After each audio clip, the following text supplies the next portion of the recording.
I'm good. You good? All right, welcome back. Roll it. Roll it. Episode 33. Welcome back to the Volly House Podcast. We're here at Colca Studios. Need a firehouse built? Give them a call. We also got Ryan Mackey on the sticks. Be sure to give him a follow on social media at max_visuals. Download the Firewire app, available on iOS and Android. Go to volleyhousepodcast.com to ask us questions or send in stories or videos you'd like us to review. Also, give us a follow on all social media platforms at Volly House Podcast. You know, when you say Mac, I thought you said Max. You know what? I And didn't it's even think actually of that. Max, It's M-A-C-K-S. Yes. I had to look it up. Yes. MACKS_visuals. Yes. And you're on your own for that word. Let's get into iCommand board. Don't drop it this time. I'm gonna be good. I'll wait for you to get it up. Every video we see from a career department incident shows an incident command board on scene. Yet, in many NIOSH LODD reports, a recurring finding is the lack of proper incident command. As a chief in the volunteer fire service, your responsibility is to ensure the safety of everyone operating at every incident. Gone are the days of managing this in your head or on a simple whiteboard. The owner of iCommand Board, a volunteer fire chief, took this challenge head on by developing a professional tool tailored for volunteer fire officers. These command boards are designed with size, affordability, and most importantly, accountability at the forefront. Packed with critical information and checklists, they're built to help you stay organized and focused at every event. Visit iCommandboard.com today and take the next step in ensuring the safety and success of your department.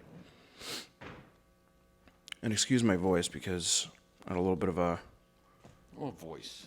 cold. So as I mentioned to you earlier, we're going to do a little bit of a different episode this week. A little different? Yeah, being that it's the week of September 11th, 24 years ago. So want to dedicate this episode to those who made the supreme sacrifice on September 11, 2001, the innocent lives taken, the people who have passed away from complications, and to the families that are still grieving a loss. And we'd like to share experiences from that day and honor the courage, bravery, and heroism. So we'll get into some of that in a little bit. And Kevin, I know you bought some stuff in as a follow-up from... Yeah, we got a little follow-up. Show and tell. First, I think we should all kind of just say a prayer. Charlie Kirk was shot today. I believe he passed. Yeah, that's what they're at this saying. point. But And then that... whatever your political beliefs are or anything else, I mean, totally unnecessary, to go to this extreme type of violence. And, it's sad that, people can't go out in public and, speak their views without something like this happening. It's just very, very sad. So, And even... prayer to him, his family, and everybody involved in it. And yeah, and then... just sad. Poor girl Irina on the train. Yeah, the subway. Just a terrible, terrible thing. Yeah, we'll leave it at that. Just bring that out and just real quick, and it's sad. Yeah. So, I know you got some stuff here. Yeah. So last week, Kevin show and tell, right? We should start that every week. It's pretty funny. But we got a lot of good comments with the old type of gear. But a few people threw out there about the orange ball gloves. Yes. So they're still around, boys. You can buy these on Amazon. They're about $14, but I have a couple pairs of these. And, I'm not saying don't go wearing them in fires, but we used to wear these. Structural firefighter. Yeah, we used to wear these in fires, and, they sometimes melt, and they were a little slippery, and, but that was it, these orange ball gloves. And I buy them, and I still wear them. I still have an original set somewhere. I couldn't find them. But I keep these around when I'm a chauffeur, especially engine chauffeur. Wintertime, they're great for hook it up to the hydrant and stuff, keeps your hands dry. They got a little bit of insulation inside, so keeps your hands warm. But it is beneficial in some cases of some things we do, especially chauffeurs and stuff like that. I think those are great for chauffeuring because, like you said, they got that hard, like rubbery material on the Well, outside. these have a little more grip than the old orange balls, Right. but I'm just saying, like, there's been plenty of times I've been out, you're doing stuff with the hydrant or whatever, and if you have your regular structural firefighting Firefighting gloves. gloves. Geez, maybe I'm sitting in this seat now. I'm getting your brain sitting over here. I can't finish sentences sometimes when I'm on that side. And once they get cold on the outside and they absorb water, then your fingers are freezing And inside your them. gloves can freeze up, stuff like Yeah, that. yeah. So, that's where these things can be a little beneficial. So, for chauffeurs, or just buy them, put them in your rig and put them in the compartment, the chauffeur compartment, that your chauffeurs will have them. We've put some in compartments, they disappear because guys grab them here and Yeah, there. Or yeah. They forget them, they leave them on a bumper. So, I have a couple pairs of my own, but they're nice to have. Like I said, they're cheap. You can buy them on Amazon. They're out there. So Nice. But we had the long coat, the pull-up boots, and the helmet, and then orange ball gloves. That was the attire back then. A lot of nostalgia in the comments. Yeah, it was pretty funny. Yeah, people. Say, I remember when I started, that was my gear, and blah blah blah, and like, pretty wild. Yeah, we've changed quite a bit, but and like I was saying, I was wearing shorts last week doing the episode, but most of us wore jeans all the time. Like we were like super buffy when we were kids. We'd wear the leather boots and FDNY jacket, even though we weren't on the FDNY. We wanted to That's be buffy. cool, but it was pretty buffy. But just denim coats and walk around that way. And there were guys back in the day didn't even wear the boots. They just wore leather boots and jeans and just a coat and went to I've fires. seen that. Yeah. I've seen pictures like that. Especially Even- guys like going to the roof or the OV on the outside of Yeah. the building, instead of wearing the boots, just wear regular boots. Yeah, no, it's wild. That's how that was. What else did you bring in? What else did I bring in? Oh, yeah. So we had Glenn Yisden and, Command Fire Apparatus, and he was talking about his book, They Saved New York, that I forgot. So I just wanted to bring the book in. This is the book, They Saved New York. And part of the reason for this book was, as he said, Dennis Smith was talking about all his friends that had passed and they were dying, and they didn't have their story or or where they came from or why they were on the job and information about the job. So this was the book Glenn created with Dan Potter, and they wrote stories. And there's some phenomenal people in this book. There really is, as you go through it. But amazing stories of different firefighters and what they went through over the years.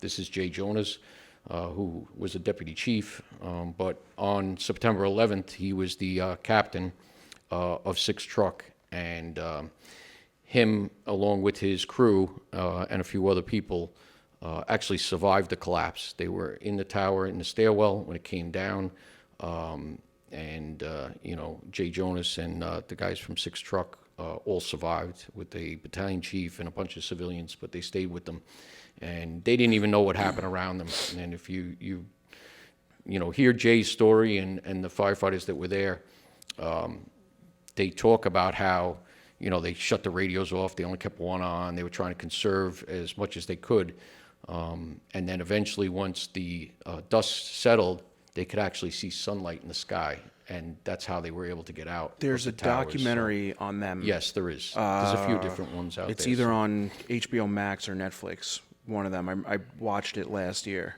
and it was an incredible story. Yeah, so, it's pretty wild, but incredible people in this book, incredible stories, and, it's a pretty big, thick book. I'm in here towards the back, way in the back, Yos, down the end. I'm used to that, but, the other people that are in here, simply amazing, and the stories that they tell. So that's the book, They Saved New York. You can buy it. It's out there. So Awesome.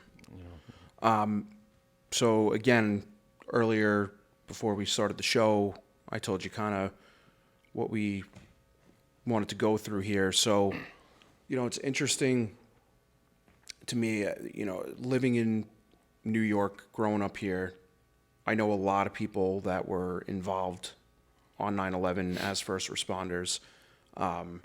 Even just regular civilians that were down there. Like my uncle, he had a apartment right under the Trade Center, and obviously he got out, but his apartment was destroyed with the collapse. But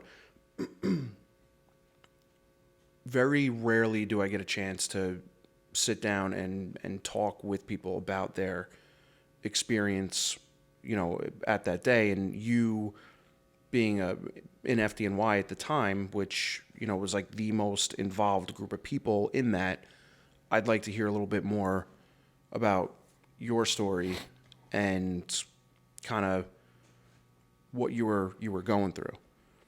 Yeah, it's always difficult this time of year when we get into September, and then obviously getting closer. And even today, like I'm kind of zoned out almost, and I don't even think I was much part of it, but I was there. And when you hear other people's stories, and there's 1,000 stories, and even talking to guys these days that survived, that were there, that got caught in the collapse, or they wound up living through it, is just simply amazing. And and then the stories of the near misses. Guys that did mutuals with other guys that were supposed to be working that were off that day, or somebody else was killed in their place, or, even for me, September 11th was my first day of vacation, and I was doing a side job, and, so there's thousands of stories out there. There's thousands of people that had these near misses, didn't get on a flight, didn't go to work that day, or was grabbing a breakfast or something like that, and they just, by the skin of their teeth, somehow survived. There's a lot of those. Yeah. There was, I think, in that documentary that I mentioned before, there's a video of this. There's a couple of them. There's one guy that was like, I was late to work because he was out watching the football game the night before, and like just got up late for work, and as he's going in, this happens, and he's like, my office is right there. Yep.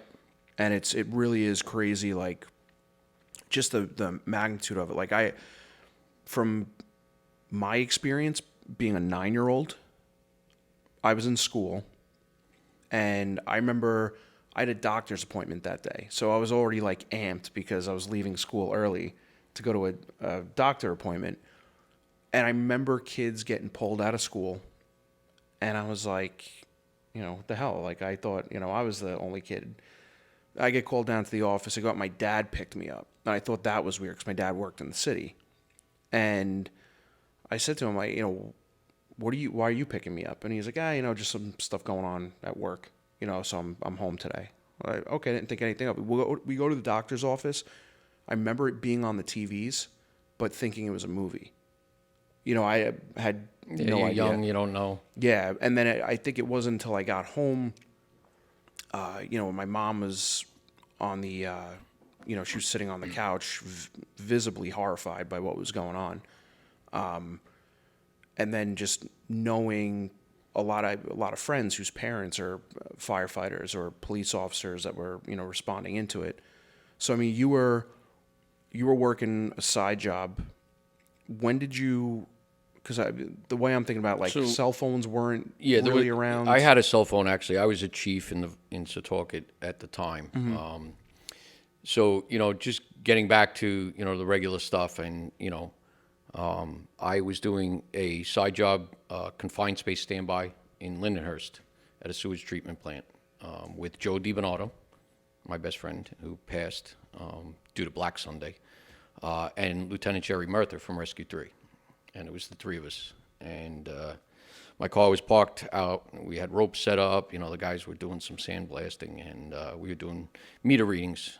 And a guy walks in, and he says, hey, aren't you guys firemen in the city? We're like, yeah. And he's like, plane hit the World Trade Center. And we're like, really? Yeah, they're saying it's a small plane like a Cessna. So we're like, oh, yeah, whatever. Like, it can handle that. Like, it's the World Trade Center, Yeah.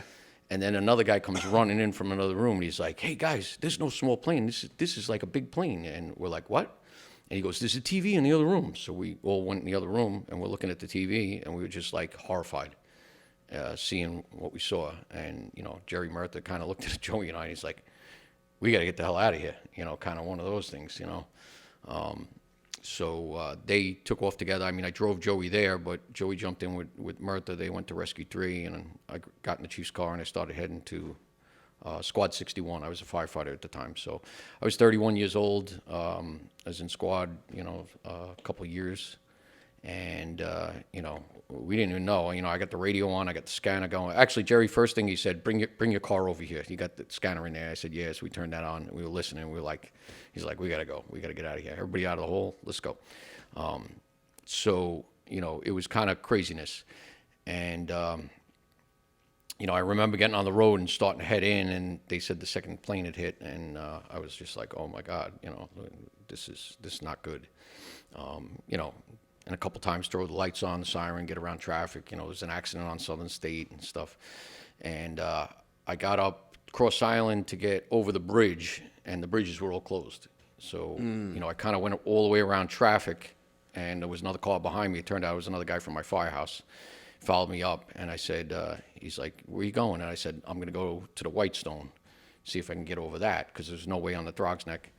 So we shot over to Whitestone, went up on the grass and around. There was a cop there. He's like, you can't go up there. And I said, we're firemen in the Bronx. We got to get across the bridge. So he's like, all right, go. So shot over the bridge, got to the firehouse. My captain was there and a couple of guys. And he's like, thank God you got your chief's car. I said, yeah. He goes, bring it in the quarters. We're going to load it up. They were already gone. The companies were gone. And a lot of the companies, they just self-responded. But our guys waited till they were called to go down there.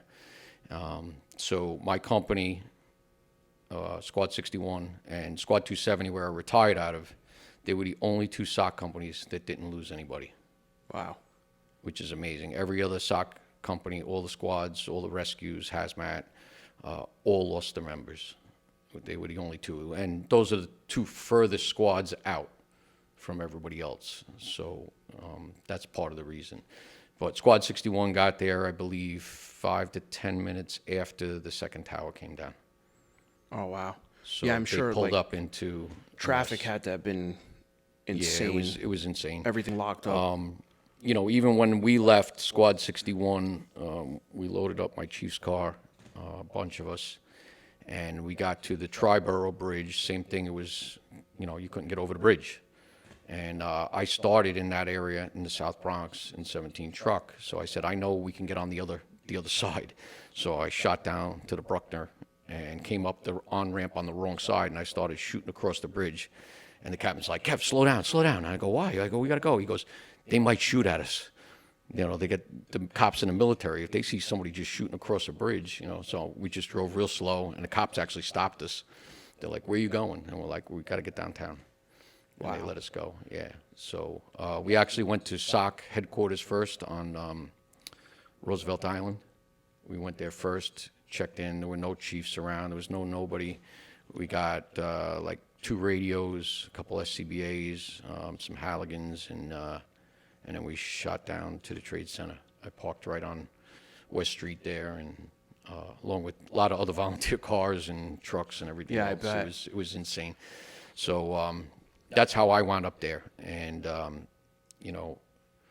at some point, a little bit into it, I had called my wife and said, I'm alive. We were actually in the World Financial Center checking out a piece of steel that was hanging out of the side, which one of the chiefs ordered us to do.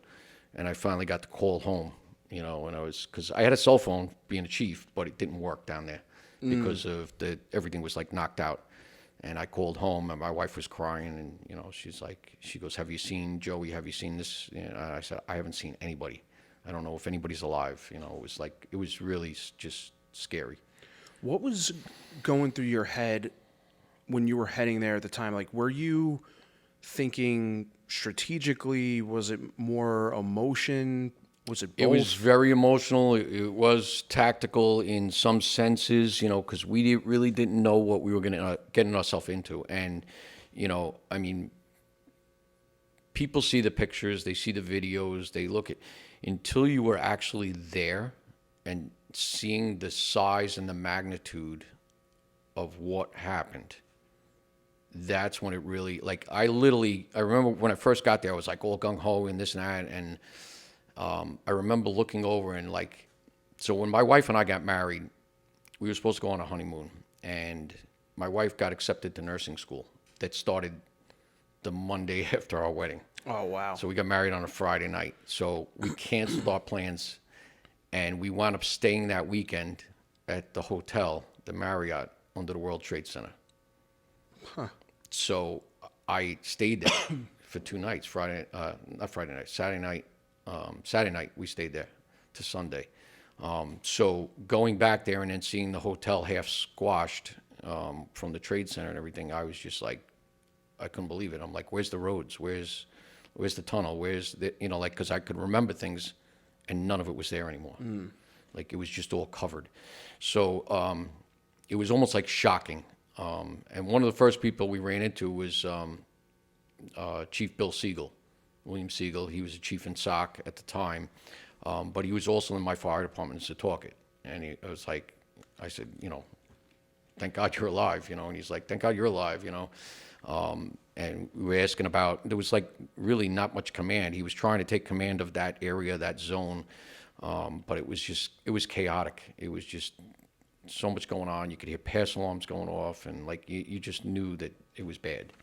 It's the pass alarm thing is crazy because I remember, prior to me being in the fire department, like, it just sounds like alarms. Right. And then I joined the fire department, and one of the first things you learn is that this is your lifeline. You have to have this on you at all times. This is why the alarm goes off. So now, every time I've seen one of those videos where it's after the collapse and you hear those things going off, it's a whole different feeling. Absolutely. Because it's like every one of those going off is on somebody that's buried. And it wasn't like you could hear a lot. I mean, a lot of stuff was buried, but, like there was some point, I think it was later in that day, we were up on top of one of the piles, and we could see down in an elevator shaft. We heard noise. We moved some debris away, and you could see down in an elevator shaft that there was a firefighter down there, and the pass alarm was going off. And we wanted to go down on rope to go get him, and a chief told us, no, it's too dangerous. It's too dangerous. You can't go down there. And we're like, everything here is dangerous. Like, this whole thing is dangerous, and I don't know when they got that firefighter out of there. It was down pretty far. But it was surreal. It was just, and the thing is, we have to continue to educate people. Like, you think about now, kids graduating high school were not born when the Trade Center happened, and we now have firefighters in the New York City Fire Department that were not born when the Trade Center happened. Right. And it's to the point now where yes, it's a history lesson, but people are still dying. I mean, we lost 343 firefighters, right? 23 police officers in NYPD, and then another 37 Port Authority police officers, and thousands of civilians. And, we're just talking about New York City. You also had the Pentagon. You also had Shanksville. Some people seem to forget that, but that's all part of the same day. I mean, Right. Obviously, the World Trade Center was the biggest event, obviously, and really crippled New York City. I mean, it's crippled the country. But it's just hard when you think about that, and if people aren't educated and never forget what really happened, it's hard. So, the New York City Fire Department just added 39 names to the wall. There's more than that have passed, but they added 39. So I think we're now over 400 firefighters that have died since that day. So 343 that day and over 400. I think it's like 405, 406, somewhere around there. I don't know the actual numbers, so don't quote me on it, but somewhere around there. Another 400 firefighters have died, and hundreds of police officers. And now, there's more to that. Setauket, we added a whole section of our memorial this year. We dedicated it in June. So we have a beautiful 9/11 memorial right off Nichols Road. And we added a whole section, and it has new columns of people that have died with World Trade Center related illnesses to our monument. So there's now a section that has the FBI, the ATF. There's Nassau County Police, Suffolk County Police. There's a lot of other agencies now that are involved with people that have died of World Trade Center related, and there's going to be a lot more civilians, unfortunately. So it never ended that day. It's not going to end for a while. People continue to get sick. I continue to take medication every day due to issues. But we have to continue to remind people of why, what we went through, and where we're going to be in the future, and hope and pray that this never happens again. Right. But, it didn't end that day. I mean, I didn't come home I think the first time I came home was 5 days later. I stayed literally almost 24/7 either there or in the firehouse, back and forth, trying to get a little sleep and working. And like I said, Special Operations in New York City was almost decimated. We have about 500 firefighters, and we lost almost 100 that day in one shot. Wow. So the amount of knowledge and experience, not just in special ops, but across the job in some of the busiest companies, lost some serious seniority on that day. And it all had to be rebuilt. Right. And we evolved from there. So when you look at the squads, some of the squad members went to rescue companies to help rebuild the rescues, and then the squads had to rebuild, the rescues had to rebuild, they had to start all back up. They actually shut the squad companies down for a while and just assigned us to working at the trade center and doing other things, taking care of families. Squad 61 in the weeks later became Acting Rescue 1. So that's what we were assigned. We were assigned to 12 hours on the rig, 12 hours at the pile, basically. And we just continued that rotation for a little while. Squad 270 became Acting Rescue 2. It was the only two SOC companies in the whole city. And we only responded to fourth alarms or greater and technical rescue incidents. That was it. So we were kind of always available. And, it was a tough time. It was a real tough time. We didn't know what was going to happen. We didn't know if squad companies were coming back. We didn't know how the department was going to react afterwards. It was just, it was devastating. We lost just so many people. Which company lost the most? Probably 288 and Hazmat together. I mean, Hazmat lost a lot of people, and 288 lost a lot of people. I think that house lost the most amount of people in one grouping. Wow. I think. Don't quote me on it, but they lost a lot of people. So, that's a big part of it. So, educating the younger firefighters and people, not just firefighters, but civilians in general. Everybody needs to know about this stuff. And then a lot of volunteer departments, we are the Volly House Podcast, but getting back to that, a lot of these volunteer departments responded in. A lot of them had city firemen on the rigs going in too, but, like Phil mentioned, Hot Pog's rig was down there, Setauket rig went in, there were a lot of departments that responded into the city. It was basically all hands on deck. Some backfilled firehouses temporarily. We had the FEMA teams come in, the task force come in to help out. It was just everybody, people were just dropping tools off, equipment. The civilians that backed us up and supported us every day, going down there and working and coming out a mess. It was just simply amazing. But and then we had to go through all the funerals. Yeah. Sometimes we didn't have even a body part, and we were holding memorials and funerals. So, sometimes there were 10, 15, 20 a day. So if you were off duty, you tried to make a funeral. And you kind of just tried to pick up places that you were close to. If you were leaving the city, you tried to pick up something close to the city or on your way home. Or if you were home that day, you tried to pick up something around your house, which there usually was one not too far. And then a lot of volunteers stepped up and went to these funerals, had collations at their firehouses, and supported the FDNY in any way they could. It was just a really tough time. And to think that we survived, if you can, the FDNY seems to survive everything, but we survived it somehow. Yeah. You know, the other thing, I was watching, I was listening to the radio feeds from that day, the FDNY radio feeds, Oh, it's amazing. and the calmness of that dispatcher, and I can't think of his name. John Lightsey. John Lightsey, yep. So John actually, I posted a picture on Facebook today. I put my FDNY flag up on my American flag, below my American flag. I took a picture of it, and he commented, he's like, mine's up too. So the thing about John Lightsey, and John was actually a dispatcher in Setauket for us as well. Oh, wow. I didn't know that. So I know John. John lives down in Florida. He's down in north of Tampa, like Spring Hill area, Weeki-Wachee, where my parents lived for a little while. John is he's a phenomenal guy.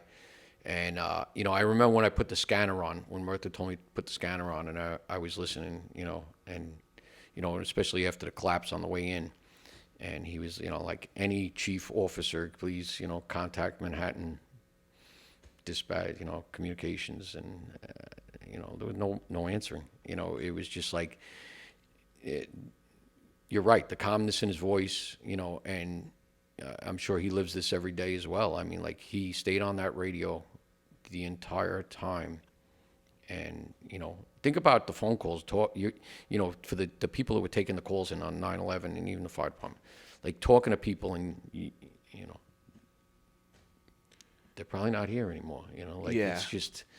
It's shocking. I get a tear in my eye just talking about this. Like, I have trouble talking about it, and it's just, it's surreal, and thinking about people that I worked with or people that I knew that died that day, people that have died since then, it's just, it's insane. And one of the things I brought here today is this cross. This is a piece of the World Trade Center. So a commissioner in Setauket, his name was Jimmy Hubbard. He worked for Grace Industries. He was a foreman. He was part of the cleanup process, working 16, 20 hours a day, helping clean up. And he gave this to me, this cross, not the bottom, but just the cross. And Jimmy would call myself or this other guy that was in Setauket at the time, Bob Trevigno, who was from Squad 41. And he would let us know anytime they found a rescue or squad guy. And, they always tried to make proper notifications to the companies and let them know they found their members, because, everybody's digging for their friends, the guys they worked with, stuff like that. And, anytime they found somebody, we would make a phone call to the company and say, hey, I just got a phone call. They got one or two of you guys. Get you guys together, get down there so you can carry out your own guy.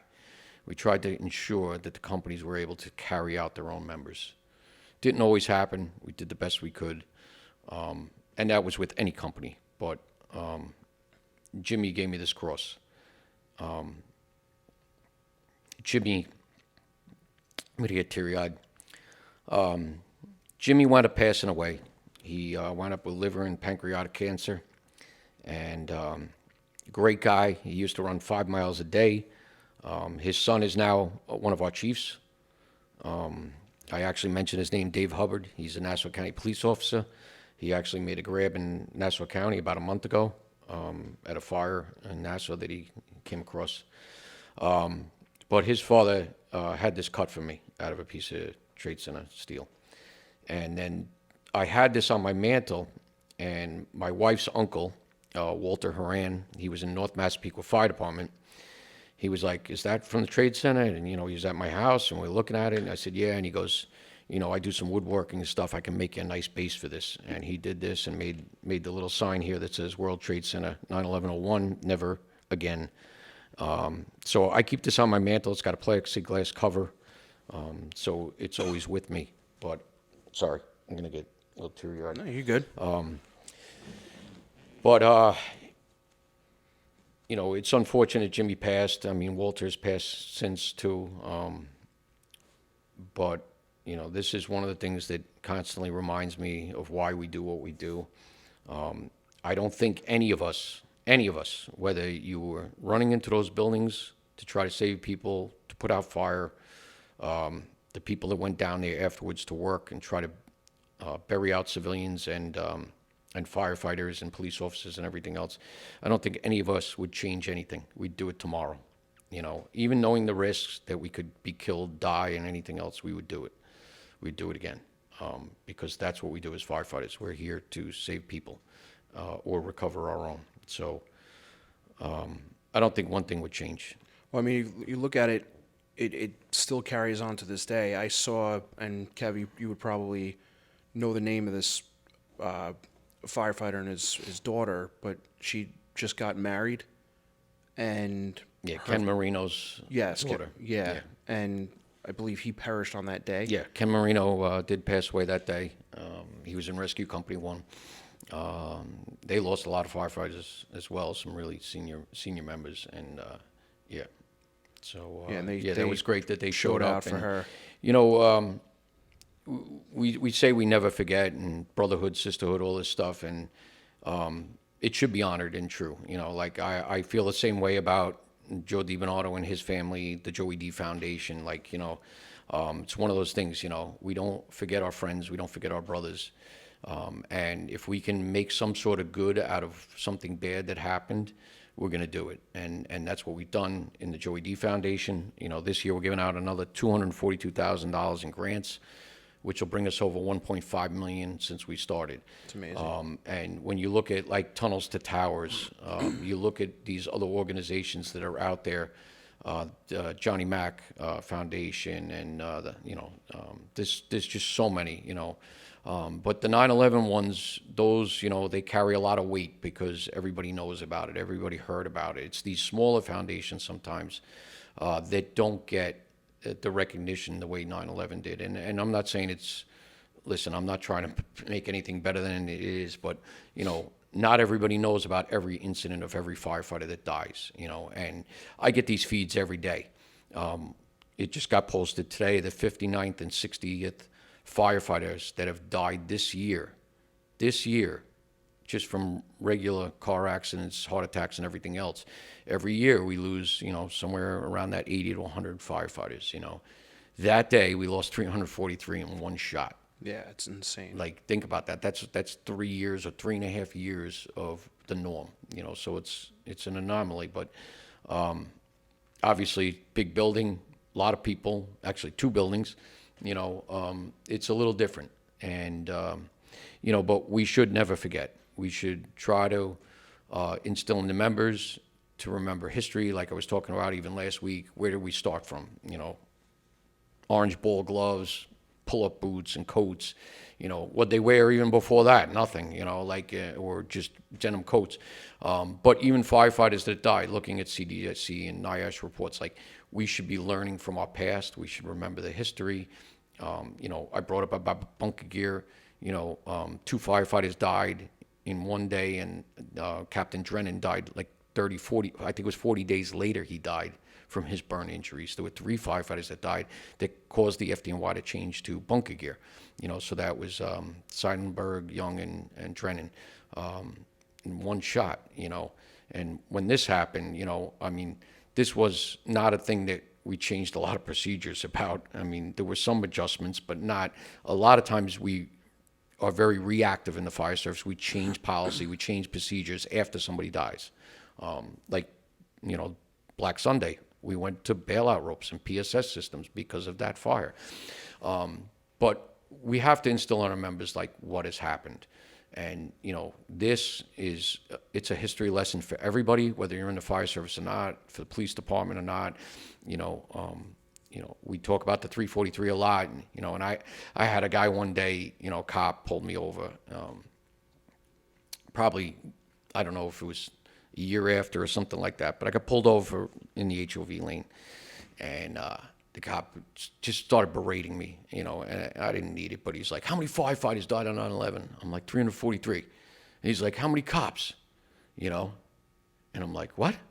I'm like, you're questioning me on 9/11 now?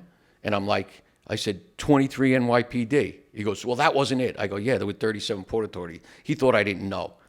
And he goes, oh, most guys don't know, and I'm like, stop, like, everybody remembers 343, like firemen put it on their cars and everything, Like, stop. We all lost people. thing, So yeah. we lost civilians. I don't need to be berated by you.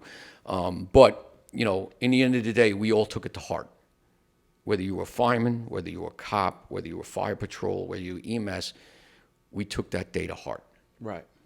We all lost something. We all lost a part of us that day, and we continued on, and, obviously the volleys became second nature to me after that happened. It was strictly, I turned in my chief's car as soon as I got home. I gave it to one of the captains. I said, I'm not going to be around, and then I had to run for chief.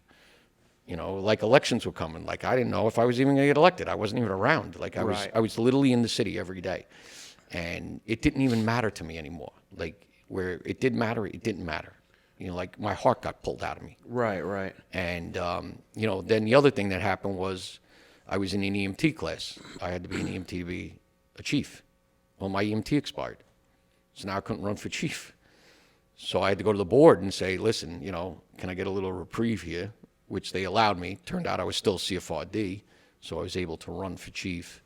But to tell you the truth, if I lost it, at that point I didn't even care. Like it didn't matter anymore. Right. My concern was, rebuilding our company, rebuilding the FDNY. But, like I said, I mean, it's hard talking about it sometimes. It really is. But, there were days where we'd find a whole company of firefighters in a stairwell. In the days after the squad companies, we kept the squad company there basically 24 hours a day in case any type of technical rescue had to be done. And I don't want to say rescue, but there were times where literally I was hanging on a piece of rope and we had to cut a firefighter out, like they were stuck behind steel. And my hat goes off to all of the trades that were out there. We had all these steel workers, iron workers, and everything else, and those guys busted their ass just like Jimmy Hubbard did, and these guys, they worked hard. But if they saw that it was one of our brothers that was in there, they would literally hand you the torch and say, here you go, brother, you got it, cut them out. And they'd be there to support you and help you. Like, say, whatever you needed, they were there for you. But they let you take care of it. They let you get your people out. And, some of the stuff I saw, I mean, I remember one of the companies we pulled out, I don't want to say company names, but we found a whole company in a stairwell with a bunch of civilians. They were using grapplers in the days and months after, just pulling stuff out. And then if we saw civilians or we saw turnout gear, they would stop and then we'd start hand picking. And we found a whole company. They were stacked all on top of each other. Made the phone call to the company and said, listen, we found your company, come get them. And we started working on, getting them out safely. And I remember there was a guy in a suit with a briefcase. He was still in his hand. It was like locked in his hand, his briefcase. And he had a pager. Back then, we didn't have cell phones. We had a lot of pagers. Yeah. So you get a page on your phone. Somewhere alphanumeric, it actually had, you could type it out. You could read it. And some just had a phone number. And, I had a pager too. But people would page you, and then you would call the phone number. And, for you young guys that don't know what that is. But he had an alphanumeric pager on him. And I was digging him out, and it was blinking, and, so I just kind of pulled it off real quick, and I just scrolled like a couple messages. Oh my God, I hope you're alive. Like the messages from probably family or friends or whoever, and I just started crying. I just cried between the firefighters and the civilians, and I'm like, this poor guy just went to work, just like every other firefighter did, but went to work, and he did not survive. This, is just insane.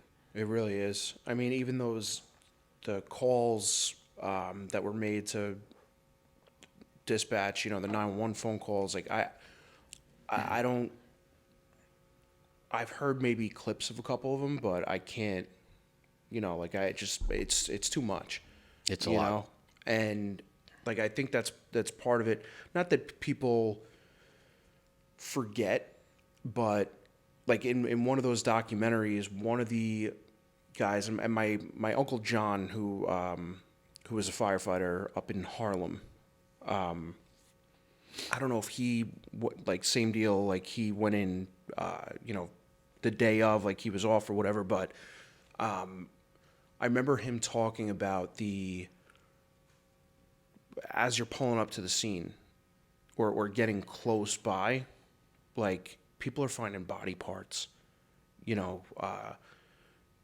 just like there was a lot more than what people really see. To tell you the truth, there weren't a lot of body parts that I saw around. I mean, here and there when you dig in, you found stuff. And, the first day we did find some body parts. And, some people, there were civilians there and, people just trying to help out. And, they would see like something and they'd be like, oh my God, like it's, listen, if you can't handle this, you don't belong here.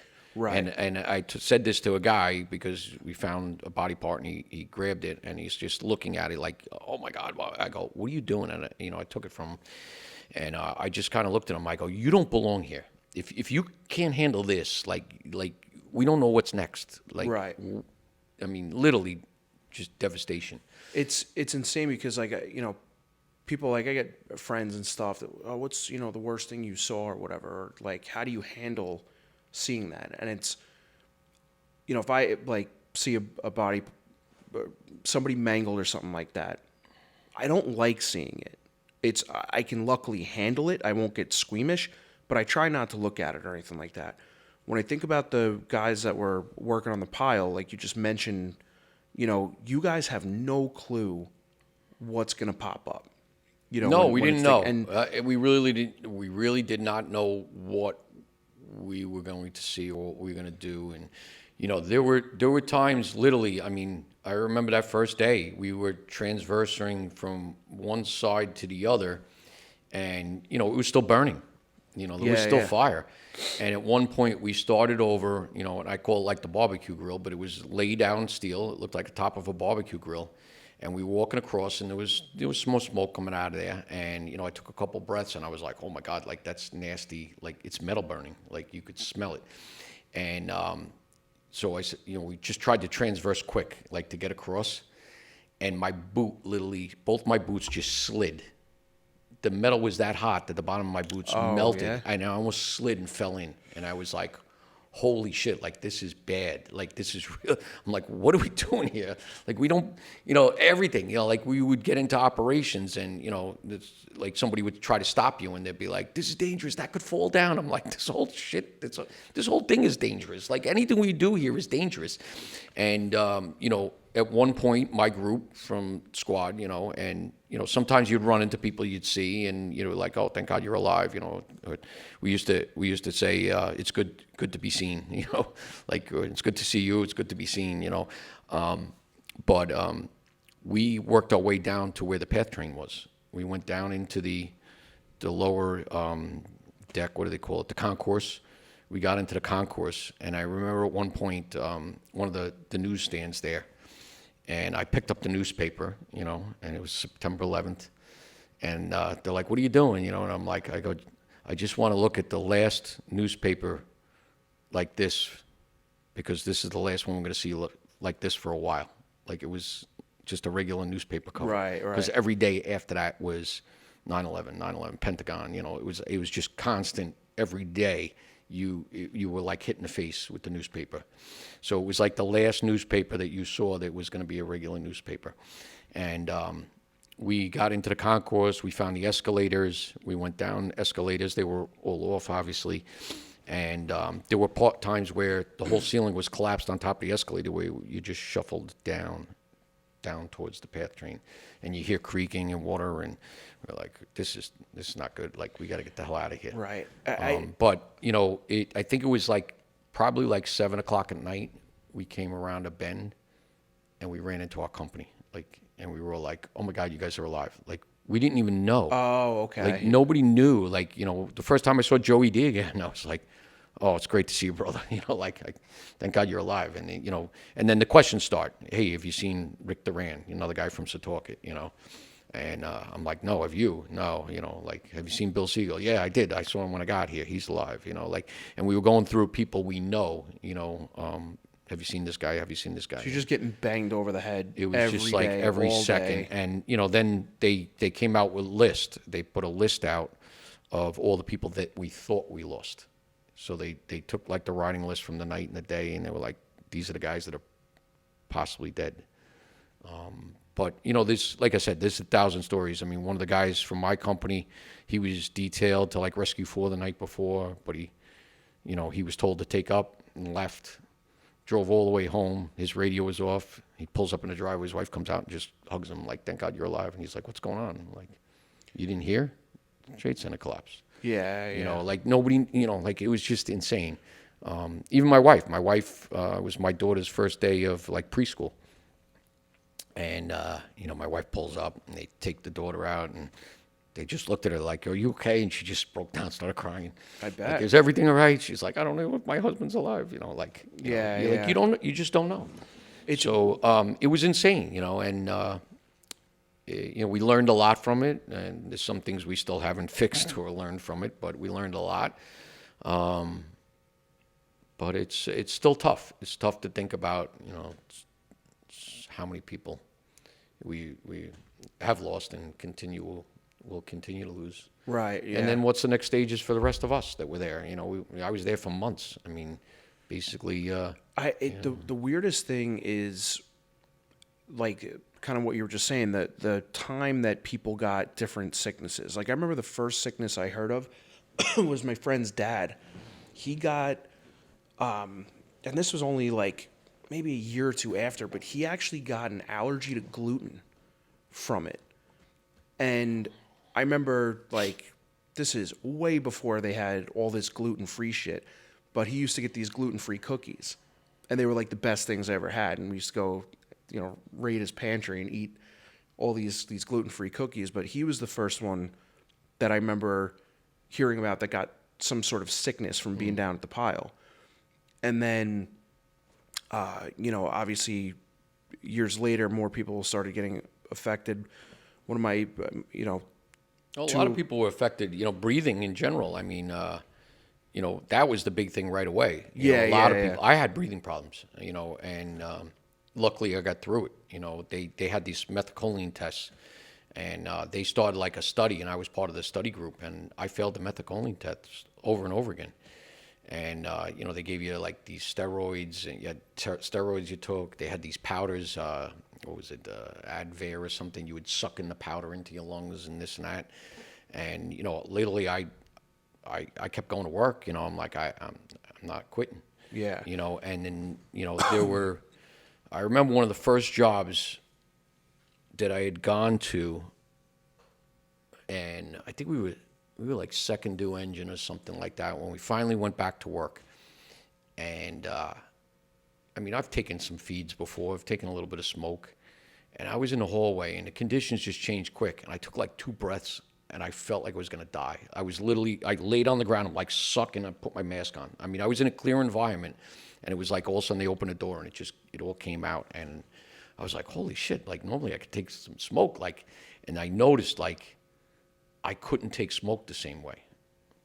And, then sometimes when I ran, it was like a little difficult, but I worked through it. I started working out, I started running and everything else, and my lungs actually got better. My lungs are actually pretty good somehow.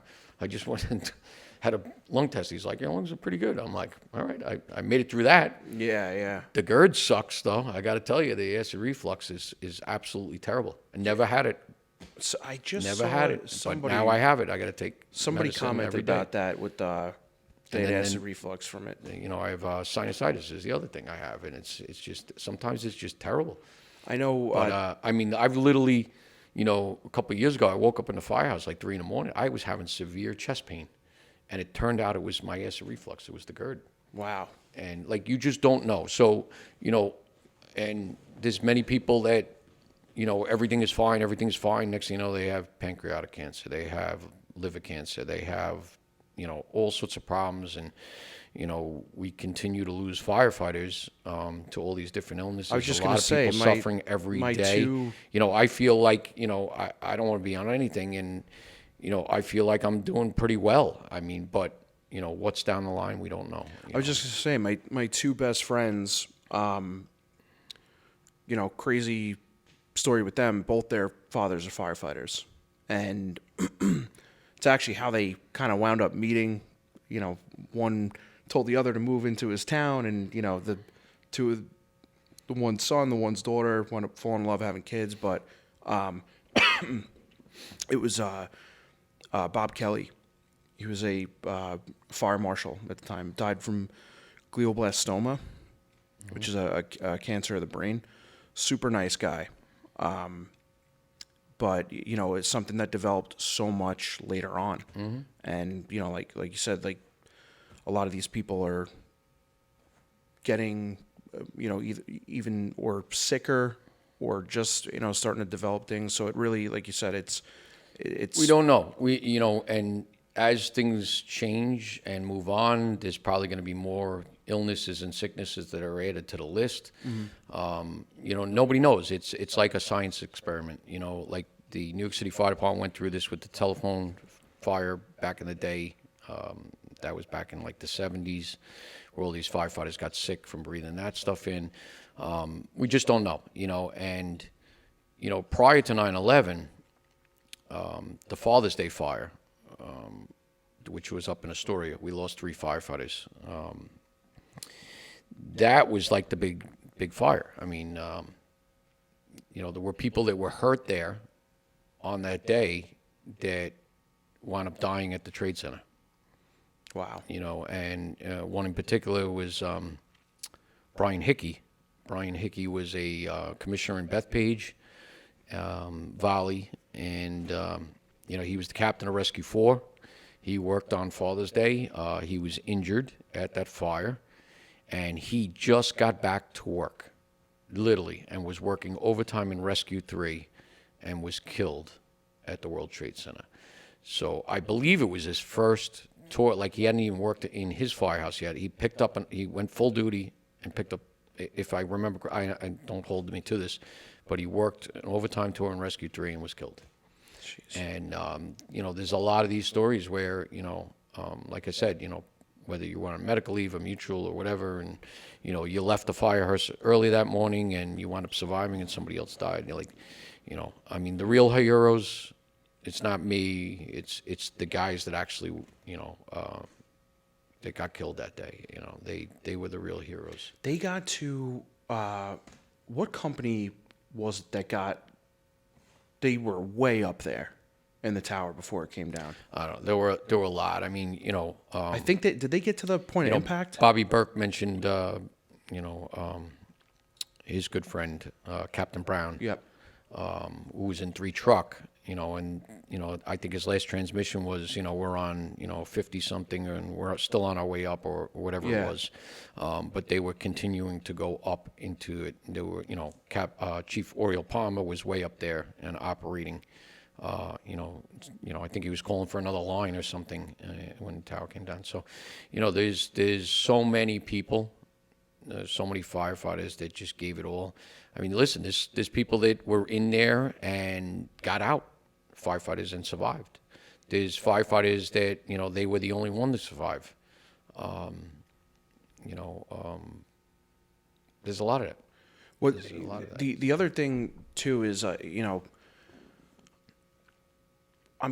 you hear some of these like rescue stories that went on, like in that documentary that I was watching. The one guy, he was a firefighter. He was up in that hotel in the Marriott, and there was a lawyer that was there waiting. He saw what was going on, but was waiting to leave for his meeting or whatever, and the towers came down, and this firefighter showed up. And they were telling the story in this documentary, and the firefighter said to this lawyer, he grabs a curtain, the firefighter, ties it up to slide down to get out of the debris. And he just told this lawyer, he goes, there's nobody else coming to save you. He's like, everyone out there is dead. He's like, so you could follow me, we'll try to figure out a way out there. And they both survived. And that guy, the lawyer, I think his daughter got married a couple months after, whatever, and he invited this firefighter to his daughter's wedding. And, had him stand up at the wedding, basically said, I'm here today because of him or whatever. But You know, the thing is, we'll never know all the stories. We're never going to know from everybody. You know, I've talked to guys that were there that got blown across the street, buried in debris, climbed their way out, and then the second tower came down and buried them again, and they still got out. Jeez. You know, there was another guy who I knew growing up, this guy, Kevin Shea. He lives out east. But Kevin was in 35 truck, I believe, and he was literally blown across the street, broke his neck and back and everything. They found him in a pile of debris, and he lived, and many other people have died. You know, so some people just ran right and others ran left, and the guys that went left got killed, and the guys that went right lived. You know, like there's going to be countless stories. What really offends me is the people out there that are the fakes. I was going to ask you about that. There are a lot of people go out there that say they were New York City firemen, they've given speeches, they've given news articles, they've been in newspapers, all this shit, and it finds out that they were never a firefighter. They, you know, that bothers me so much. I mean, it's just like, give it a rest. Like, you know, I mean, listen, I'm not going to go into every detail of everything I did there. I'm not looking to try to promote myself and say, oh, I'm the best thing in God's creation, because I'm not. You know, I looked around that day. Sometimes I was scared. Sometimes I was like, oh my God, I can't believe this. You know, I mean, your training always kicks in when you have to do shit. But, you know, looking back at these people, like, who the fuck do you think you are going out there saying that you were a New York City fireman or a cop or whatever, or you rescued people? If you weren't there, keep your fucking mouth shut. Like, that fucking bothers the shit out of me. I bet it should. It's just, you know, and, you know, luckily with the internet now, a lot of people, we find these people, you know, and guys start blasting them, and you know, they're found out. But if you're going to get somebody coming and speak about 9/11 or something like that, you better do your research and find out if the person's a true person that was actually there. Yeah. You know? So a couple of years ago, I was asked, actually Mike Dugan had called me, and he's like, you know, you're pretty good at public speaking. You have any interest in speaking at like a 9/11 ceremony for the 20th anniversary? And I said, I haven't really given much thought. I don't think I'm the guy. He goes, no, you're good. You can, you know, at least there's so many fakes out there. He goes, we want to make sure. So I said, all right, you know. And so he called me a couple months, probably a month later, and he's like, listen, I have a couple requests, you know. So he goes, would you go to Florida? I said, sure. You know, I go to Florida all the time. So I'm actually wearing the shirt. This is the city of Apopka, Florida. They gave me their shirt, but this is just outside of Orlando, about 30 minutes, 20 minutes. But a captain there contacted me, and he says, would you mind speaking at our 9/11 ceremony? So they flew me down there, gave me a hotel room, and I spoke for about 20 minutes on 9/11 at their ceremony for the 20th anniversary. Unfortunately, I had already told them I would do it, and then I found out that my captain from Squad 61, Mike Banker, wanted to get all the guys together that worked that day, that were working in the company. And unfortunately, I was in Florida, so I wasn't able to make it. But I felt bad because he really wanted to get everybody together for the 20th anniversary. But I couldn't back out since they had already promoted this whole thing. Yeah, you can't I do felt that. real bad. But you know, I spoke about some good, some bad. But I kept it on a positive note, and one of the things I said, and you know, it's out on the internet. You can look it up if you want. But one of the things I said, the one thing that I truly miss about what happened was how this country came together afterwards. Yep. I mean, you look at sometimes the rhetoric and everything else. I mean, even with the shooting of Charlie Kirk today and everything, you know, there's so much animosity in the back and forth and this and that. This country was tighter than I've ever imagined, and I don't think it will ever get back to that. But we all believed in the same things on those days, and that was find out who did this and get them. Right. Find Osama bin Laden and get him. And, you know, we supported our fire, rescue, emergency service, police, EMS. Like, we supported our nurses, our doctors. We supported each other. I mean, if you looked at the numbers after 9/11 of fire and emergency calls in New York City, they went down dramatically. I don't think there were many fires. There weren't many problems. There weren't many fights. Like, it just, everybody was friendly to each other. And, that's kind of how I drove that message home at the end, was I really miss how much we supported each other. Families, friends, neighbors, people you didn't know. Like, it was like, oh, you want that parking spot? Take that parking spot. Like, everybody was just friendly. And that's the one truly thing I miss. Everything else, the heroism, I agree 100%. The devastation, the problems, the sicknesses, and that stuff still kills me to this day. And I still get, like I said, drawn up every year right around this time. September is a very tough month for us, and especially the day before that, we're doing this. Hopefully this episode will come out tomorrow. 9/11, it's a tough day. I will be at my firehouse in the morning. I will be at the 9/11 ceremony in Setauket. They asked me to lay a wreath again. But, honor, respect the people that we have lost. And, we have to look out for each other. And, for the Volleys that are out there, the Volleys came through. I got to say, after 9/11, they stepped up. They went to funerals, held collations. Like, they brought rigs into the city, anything that they could give. Setauket, we gave our fire police van to Rescue 3, so they had transportation for months. They had our rig. Just take it. Do whatever you need to do with it. So, we supported each other. And, just on that, the other day was the 343 bike ride. So they've been doing this for years, since 9/11. Group of firefighters, I think there was 78 bicycles.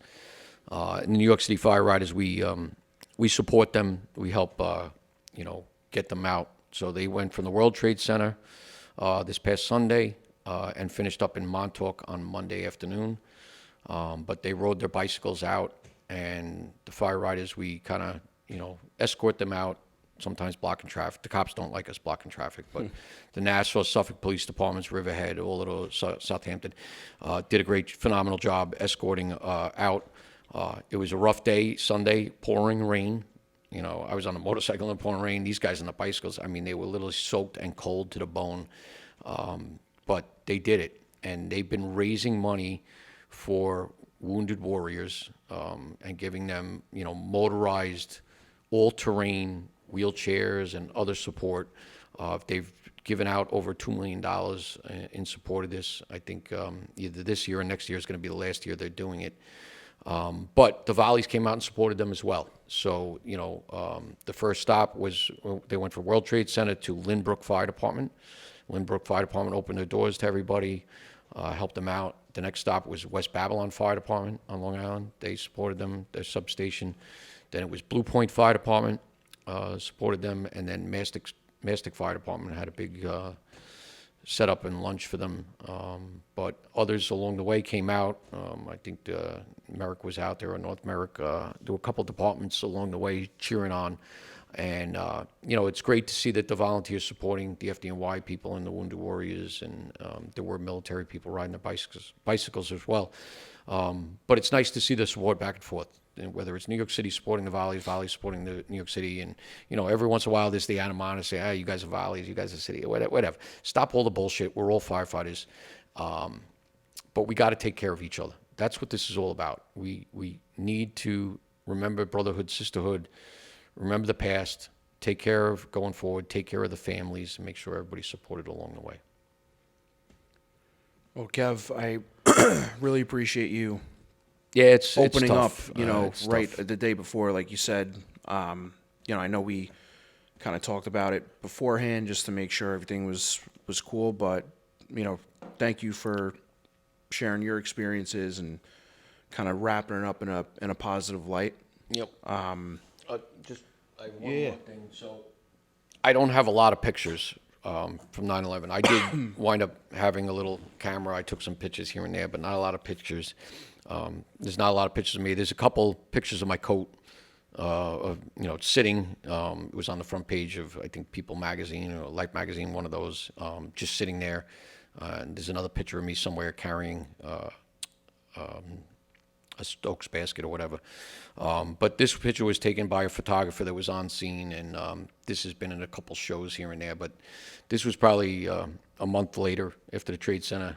Like I said, I was 31 years old. I'm wearing a denim coat there, leather helmet. But we were there every day doing stuff, and there's a lollipop in my mouth. But this lady, Lisa Posley, I don't know if she's still around. I'm sure she is somewhere. But she took this picture of me and brought it to my firehouse and gave it to me. So I keep this near and dear. And she asked me, she was like, can I take a picture? Can I take that? I go, I really don't like pictures. And she had taken this one from the side of me, and she showed it to me. And I said, all right, that one you can keep. I'm not here for pictures or anything else. And it was nice of her. The other thing, too, I have another picture that was given to me. Jack Nicholson, the actor, was there. And, he was a guy, and he talked to us for a couple minutes. He was very taken back by everything that happened. And I don't know his full background or story or what happened, but he felt he needed to go there and support us. And there were a few people that did that. Steve Buscemi was another one. He was a New York City fireman. He went back to 55 engine. A lot of stories come out after the fact. But he wanted no publicity. He wanted to go with his brothers and help them. But Jack Nicholson was there, and, he came over and he was talking to us, and we were joking around with him, and he goes, I take this to heart. I give you all the credit in the world, you firemen, cops, for doing what you do, and blah, blah, blah. So, he's like, let's get a picture, So it was pretty cool, and I have it. I was looking for it. I can't find it, but we had the house painted, so a lot of stuff was moved around. But I don't keep a lot of stuff on the walls anyway. So we took a picture, and then one of the guys said, hey, Jack, wear my helmet, because he was wearing a construction hat, helmet. So he's like, he puts on the helmet, and he goes, I played a fireman once, just like that, like jokingly. And we're like, well, now you can play fireman again, But there's a picture of the guys from Squad 61 that day and Jack Nicholson that I have at home. But one of the very few pictures that I do have. In some ways, I didn't want to remember, didn't want to see again. And in other ways, now I look back and I said, I wish I documented a little more. But it's still very hard. It hits all of us very dearly in this time of year. Right. So. All right. Well. All right. I think that's a wrap. I can't talk anymore about this shit. Yeah. Well, again, thanks. But God for bless. sharing. God bless all the families, the firefighters, police officers, civilians, everybody involved. Whether it was the Pentagon, whether it was Shanksville, airline stewardess, pilots, everybody that was involved in this thing, all the way down the line. Our hearts go out to you. Our hearts go out to all the volunteers and people that supported civilians in the months and years after. And never forget, just, we're going to continue to need support and help. Just never forget that. Absolutely. All right. Well, that's a wrap. Episode 33 Episode out. 33.